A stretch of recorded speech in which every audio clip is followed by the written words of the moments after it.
There's an easy answer to that. The companies should speak the language both of the brand and people, but the brand needs to be fueled on the language that people want to speak. So in the creation of a brand identity, it is so important that the study of people and what people want is done so that the brand identity can be built around people. So content needs to be very much coming ground up rather than top down. The way I would answer that question is that mindfulness, rather than coming into how we create content, it should come into the way we treat people and ourselves, including the staff that we work with and our clients.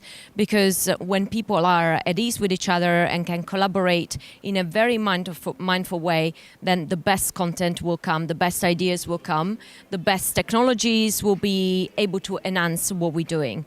So mindfulness is an approach that should be underlying everything we do, not only in work, but in life in general. So in the way this question was asked, there's a little bit of contradiction in the sense that how do we align identity but stay relevant to and human? I think there isn't a but. I think when we stay relevant and human, then identity and authenticity can really surface within content. So my answer to that is to always start from being human and relevant to people, because that's where we can really build authenticity and a strong brand identity.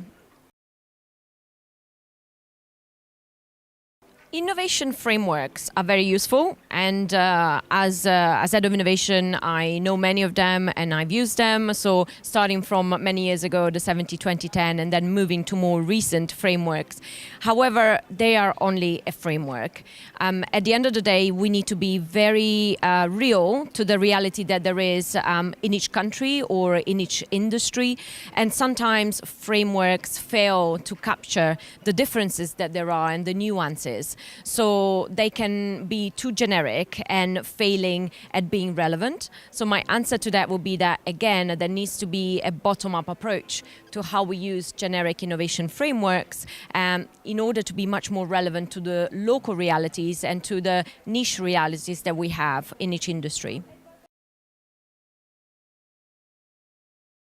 In terms of content, well, to be honest, both from a technology perspective, then content can be transitional. So it depends on how strong and relevant content is. There are some pieces of content that were created in the 50s. They are still very relevant today, but there are other pieces of content that were fast forgotten. So the secret of having longevity is to being authentic to human traits, because human traits don't change in the years, and that's the only way that we can ensure to live long with content or even in the way we use technology. What role content plays to win the battle for consumers? Content goes to straight to people's hearts, which is what we want to do really when we put together content.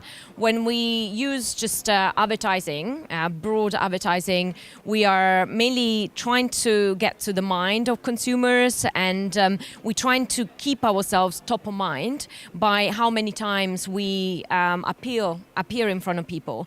When we use content, one time can be enough to stay for a lifetime in the heart of a consumer, and that really relies on our ability to tell stories, because usually people can forget an ad very easily, but no one forgets a good story. Well, Dentsu Digital Camp has probably been one of the most delightful experiences so far from the moment arriving in Sofia. I think it's great to see that the team that actually works on the business day in, day out is also behind organizing the event, because it's making the event much more real and tangible and useful both to clients as well as to anyone else working in the industry. So very, very excited to be here today.